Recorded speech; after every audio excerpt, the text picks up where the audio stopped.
नमस्कार मित्रांनो, MCM TV आणि साई सागर एंटरटेनमेंट नवी मुंबईतर्फे आयोजित दरवर्षीप्रमाणे याही वर्षी आम्ही स्टार महाराष्ट्राचे हा पुरस्कार घेणार आहोत. मित्रांनो, गेली 10 वर्ष झाले आम्ही ज्यांनी खरंच शून्यातून विश्व निर्माण केलेलं आहे, स्वकर्तृत्वानं आपलं नावलौकिक केलेलं आहे, अशा काही नामवंत व्यक्तींची महाराष्ट्रभर फिरून त्यांच्या कार्याची दखल घेऊन त्यांना आम्ही स्टार महाराष्ट्राचे या पुरस्कारासाठी निवड करत असतो. आज आम्ही माननीय डॉक्टर अशोक थोरात सर, जिल्हा शल्य चिकित्सक बीड यांची निवड केलेली आहे. यापूर्वी ते बीड जिल्ह्यामध्ये जिल्हा शल्य चिकित्सक म्हणून सिव्हिल सर्जन म्हणून इथंच होते. मध्यंतरी ते नाशिकमध्ये असल्याकारणानं नाशिकमध्ये खूप छान त्यांनी काम केलं. गेल्या 3 वर्षापासून आम्ही त्यांच्या संपर्कात होतो, परंतु आज योग आलेला आहे. तर जाणून घेऊयात त्यांच्याचकडून त्यांच्या आतापर्यंतच्या यशाच्या वाटतं. सर नमस्कार. नमस्कार. प्रथमतः आपणास हार्दिक शुभेच्छा. धन्यवाद. आणि 3 वर्षानंतर आज आपण प्रथमतः आम्हाला वेळ दिल्याबद्दल धन्यवाद.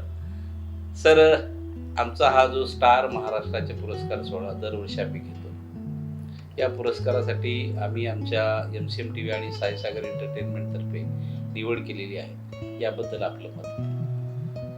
मी आपले आणि आपल्या सर्व परिवाराचे मनापासून आभार मानेन की आपण या पुरस्कारासाठी माझी निवड केलेली आहे. क्या बात. सर, प्रश्नाकडं वळायच्या अगोदर तुमचं जन्मगाव, शिक्षण आणि या वैद्यकीय सेवेमध्ये यावं असं केव्हा आणि का वाटलं, आणि तुमचा प्रवास याबद्दल थोडक्यात.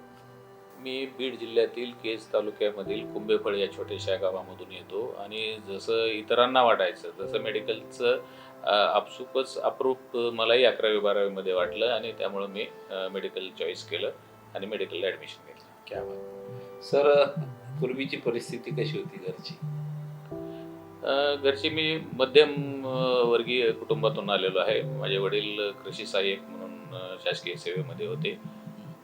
त्यामुळं कंडिशन आमची कौटुंबिक परिस्थिती बऱ्यापैकी मध्यमवर्गीयाची जी कुटुंबिक परिस्थिती असते त्या पद्धतीची होती. शासकीय सेवेमध्ये आपण केव्हा आलात आणि आतापर्यंत कुठे कुठे तुमची बदली झाली? सुदैवानं मी शासकीय सेवेमध्ये 1995ला आलो आणि 1995 पासून ते 2021 पर्यंत मी बीड जिल्ह्यामध्ये वेगवेगळ्या ठिकाणी सेवा दिलेली आहे. आणि त्याच्यानंतर मधले 3-4 वर्षाचा जर कालावधी सोडला, नाशिकचा आणि मध्ये मुंबईचा 1 वर्षाचा, तर परत मी बीड जिल्ह्यामध्ये आलेलो आहे. क्या बात. सर, मध्यंतरी एक जागतिक महामारी येऊन गेली, कोरोना. त्या काळामध्ये आपण आणि DHO साहेब यांनी सुरुवातच खूप छानपैकी केली होती. तो काळ कसा वाटतो? कोविडचं जे पॅन्डेमिक आपण सगळ्यांनी जगभरानं पाहिलं, ते कधी कुणाच्याही नशिबी येऊ नये अशा प्रकारचं ते पॅन्डेमिक होतं.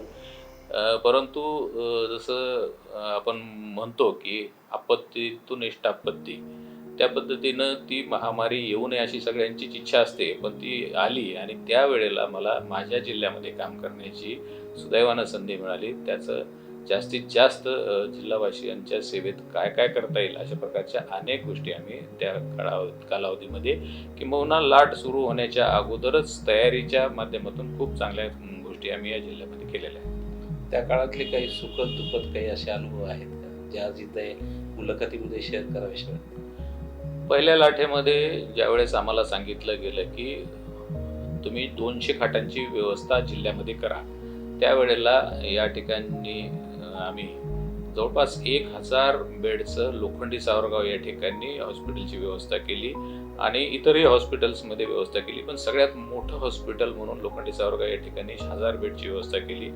आणि मला अभिमानानं सांगावं असं वाटेल की इतर जिल्ह्यामध्ये ज्यावेळेस माझी दुसऱ्या लाटेमध्ये नाशिकमध्ये बदली झाली, त्यावेळेस मी बघितलं की बेड वाचून अनेक रुग्णांना त्यांचा जीव गमवावा लागला. पण बीड जिल्ह्यामध्ये दुसऱ्या लाटेमध्ये सुद्धा त्या लोखंडी सावरगावच्या हॉस्पिटलमुळं एकही रुग्णाला बेड मिळाला नाही, म्हणून जीव गमवावा लागला नाही. असं मला ते कोविडच्या कालावधीमध्ये ज्या काही चांगल्या गोष्टी केल्या त्यापैकी सगळ्यात महत्त्वाचं आणि मोठं काम म्हणजे त्या ठिकाणी आपण 1000 बेडचं हॉस्पिटल निर्माण केलं होतं. क्या बात. सर, आपल्या जडणघडणीमध्ये कोणीतरी आदर्श व्यक्तीचा असतो. आज तुम्ही अशा कोणत्या व्यक्तीचं नाव घ्यायला या मुलाखतीत?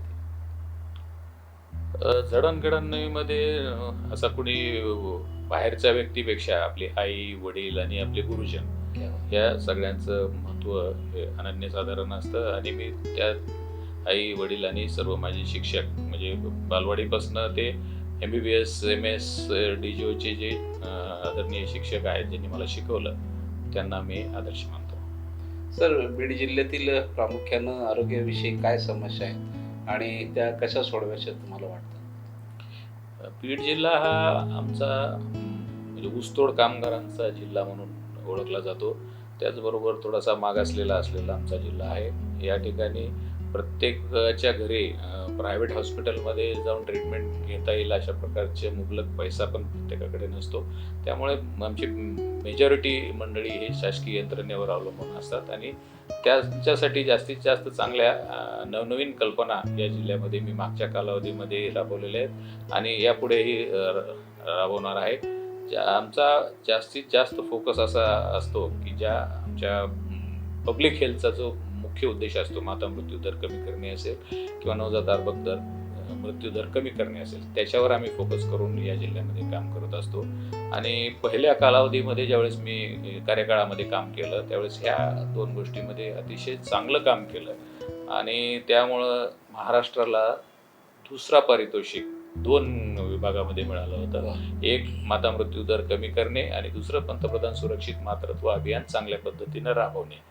तर तो दुसरा पुरस्कार ज्यावेळेस माननीय मंत्री, माननीय अपर मुख्य सचिव यांना स्वीकारण्यासाठी दिल्लीला जायचं होतं, त्यावेळेस केंद्रीय आरोग्यमंत्री, आत्ताचे जे आरोग्यमंत्री आहेत JP नड्डा साहेब, त्यांच्या हस्ते महाराष्ट्राला पुरस्कार मिळणार होता. परंतु बीड जिल्ह्याचं काम आमच्या तत्कालीन डॉक्टर व्यास साहेब जे अपर मुख्य सचिव होते त्यांनी आणि आमच्या विभागाने पाहिलं तर बीड जिल्ह्यानं खूप चांगलं काम केलेलं असल्यामुळं तो महाराष्ट्राचा पुरस्कार सुद्धा त्यांच्यासोबत मी स्वीकारावा म्हणून माझी पण प्रतिनियुक्ती केली होती आणि केंद्रीय मंत्री महोदयांच्या हस्ते तो पुरस्कार महाराष्ट्राचा स्वीकारला होता. ते इथं केलेल्या कामाचं सगळ्यात मोठं माझं सन्मान झालेला आहे आणि ते मला अभिमानास्पद आहे. क्या बात. सर, तुमच्या ज्या काही नवीन येणारे अधिकारी आहेत, कर्मचारी आहेत, डॉक्टर्स आहेत, यांना तुम्ही तुमच्या अनुभवातून काय संदेश द्या? मला असं वाटतं की जी आमची डॉक्टर मंडळी नवीन डॉक्टर होतात, ते MBBS होतात, पोस्ट ग्रॅज्युएट होतात, तर त्यांच्यासमोर 2 पर्याय असतात.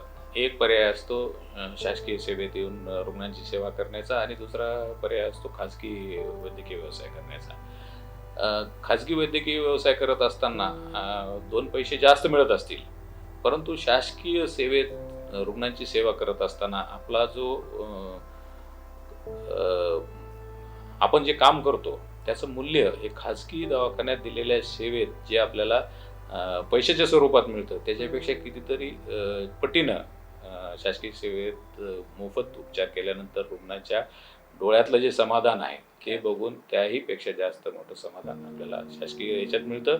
म्हणून ज्यांना समाजसेवाचा भाव आहे, समाजसेवा करायची आहे किंवा त्या सेवाभाव वृत्तीनं काम करायचं आहे त्यांनी निश्चितपणानं शासकीय सेवेत यावं आणि सेवा करावी अशा प्रकारची मी सर्व नवीन होतणाऱ्या डॉक्टरांना सल्ला देईन. सर, शेवटचा प्रश्न, भावी आयुष्यामध्ये आपल्याला काय करावं असं वाटेल? मी खूप लहान असल्यापासून म्हणजे मी वयाच्या 7व्या-8व्या वर्षापासून म्हणजे ज्यावेळेस कळायला लागलं त्यावेळेसपासून मला जे आठवतं की थोडंसं समाजसेवा करण्याकडं माझा कल असतो आणि जास्तीत जास्त लोकांची सेवा करता यावी, त्यांच्या कुठल्याही अडीअडचणीला आपण पॉझिटिव्ह सकारात्मक कसं मदत करता येईल याच्याकडं माझा कटाक्ष असतो आणि त्याच वृत्तीनं किंवा त्याच सेवाभाव वृत्तीनं मी आजपर्यंत शासकीय सेवा केलेली आहे आणि भविष्यातही आता माझी ही शेवटची टर्म आहे 3 वर्षानंतरही पूर्ण वेळ समाजसेवेत घालवण्याचा माझा विचार आहे आणि तशी इच्छा पण आहे. क्या होतं. धन्यवाद साहेब, आपण वेळात वेळ काढून आमच्या या MCMTVच्या प्रकट मुलाखतीसाठी वेळ दिला. तर मित्रांनो, हे होते माननीय doctor Ashok Thorat sir. Civil surgeon Beed यांच्या हातून सदैव सत्कर्म असंच घडत राहो. रिटायरमेंट नंतरही समाजसेवा घडत राहो. या सदिच्छा, या शुभेच्छा. जय हिंद, जय महाराष्ट्र. धन्यवाद.